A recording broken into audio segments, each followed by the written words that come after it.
वसंत पंचमी या श्री पंचमी एक हिंदू त्योहार है। इस दिन विद्या की देवी सरस्वती की पूजा की जाती है। यह पूजा पूर्वी भारत, पश्चिमोत्तर बांग्लादेश, नेपाल और कई राष्ट्रों में बड़े उल्लास से मनाई जाती है। इस दिन पीले वस्त्र धारण करते हैं। शास्त्रों में बसंत पंचमी को आर्षि पंचमी से उल्लेखित किया गया है, तो पुराणों, शास्त्रों तथा अनेक काव्य ग्रंथों में भी अलग अलग ढंग से इसका चित्रण मिलता है। प्राचीन भारत और नेपाल में पूरे साल को जिन 6 मौसमों में बांटा जाता था, उनमें वसंत लोगों का सबसे मनचाहा मौसम था, जब फूलों पर बहार आ जाती। खेतों में सरसों का फूल मानो सोना चमकने लगता, जौ और गेहूं की बालियां खिलने लगती, आमों के पेड़ों पर मांजर, बौर आ जाता और हर तरफ रंग बिरंगी तितलियां मंडराने लगती। भर भर भंवरे भंवराने लगते। वसंत ऋतु का स्वागत करने के लिए माघ महीने के 5वें दिन एक बड़ा जश्न मनाया जाता था, जिसमें विष्णु और कामदेव की पूजा होती है। यह वसंत पंचमी का त्योहार कहलाता था।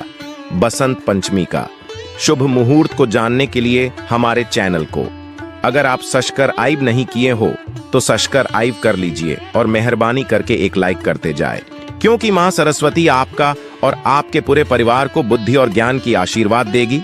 चलिए सरस्वती पूजा की शुभ मुहूर्त जानते हैं। हिंदू पंचांग के अनुसार पंचमी तिथि 13 फरवरी को दोपहर 2:41 पर प्रारंभ हो रही है, जो 14 फरवरी 2024 को दोपहर 12:09 पर समाप्त होगी। ऐसे में बसंत पंचमी का पर्व 14 फरवरी 2024 को मनाया जाएगा। प्रसन्न बसंत पंचमी 2024। महत्व: मां सरस्वती को ज्ञान और विद्या की देवी कहा जाता है। बसंत पंचमी के दिन को अबूझ मुहूर्त पर उनकी पूजा करने का विधान है। मान्यता है कि इस दिन शिक्षा आरंभ करना भी काफी शुभ माना जाता है, इसलिए इस दिन विद्यारंभ संस्कार किया जाता है। मान्यता है कि इस दिन शिक्षा आरंभ करने से व्यक्ति बुद्धिमान और ज्ञानी बनता है। इसके अलावा मां सरस्वती को संगीत और कला की जननी भी माना जाता है, इसलिए किसी भी संगीत या कला की शिक्षा शुरू करने से पहले हमेशा उनकी पूजा की जाती है। उपनिषदों की कथा के अनुसार सृष्टि के प्रारंभिक काल में भगवान शिव की आज्ञा से भगवान ब्रह्मा ने जीवों, खास तौर पर मनुष्य योनि की रचना की, लेकिन अपनी सर्जना से वे संतुष्ट नहीं थे। उन्हें लगता था कि कुछ कमी रह गई है, जिसके कारण चारों ओर मौन छाया रहता है। हालांकि उपनिषद व पुराण आर्षियों को अपना अपना अनुभव है।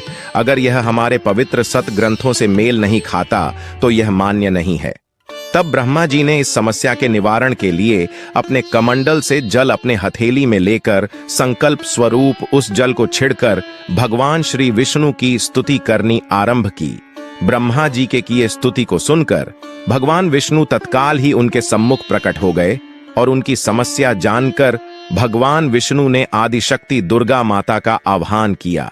विष्णु जी के द्वारा आह्वान होने के कारण भगवती दुर्गा वहां तुरंत ही प्रकट हो गई। तब ब्रह्मा एवं विष्णु जी ने उन्हें इस संकट को दूर करने का निवेदन किया। ब्रह्मा जी तथा विष्णु जी बातों को सुनने के बाद उसी क्षण आदिशक्ति दुर्गा माता के शरीर से श्वेत रंग का एक भारी तेज उत्पन्न हुआ, जो एक दिव्य नारी के रूप में बदल गया। यह स्वरूप एक चतुर्भुजी सुंदर स्त्री का था, जिनके एक हाथ में वीणा तथा दूसरा हाथ में वर मुद्रा थे। अन्य दोनों हाथों में पुस्तक एवं माला थी। आदिशक्ति श्री दुर्गा के शरीर से उत्पन्न तेज से प्रकट होते ही उन देवी ने वीणा का मधुर नाद किया, जिससे संसार के समस्त जीव जंतुओं को वाणी प्राप्त हो गई। जलधारा में कोलाहल व्याप्त हो गया। पवन चलने से सरसराहट होने लगी। तब सभी देवताओं ने शब्द और रस का संचार कर देने वाली उन देवी को वाणी की अधिष्ठात्री देवी सरस्वती कहा। फिर आदिशक्ति भगवती दुर्गा ने ब्रह्मा जी से कहा कि मेरे तेज से उत्पन्न हुई ये देवी सरस्वती आपकी पत्नी बनेंगी।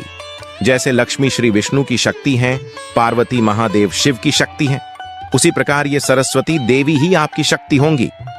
ऐसा कहकर आदिशक्ति श्री दुर्गा सब देवताओं के देखते देखते वहीं अंतर्धान हो गई।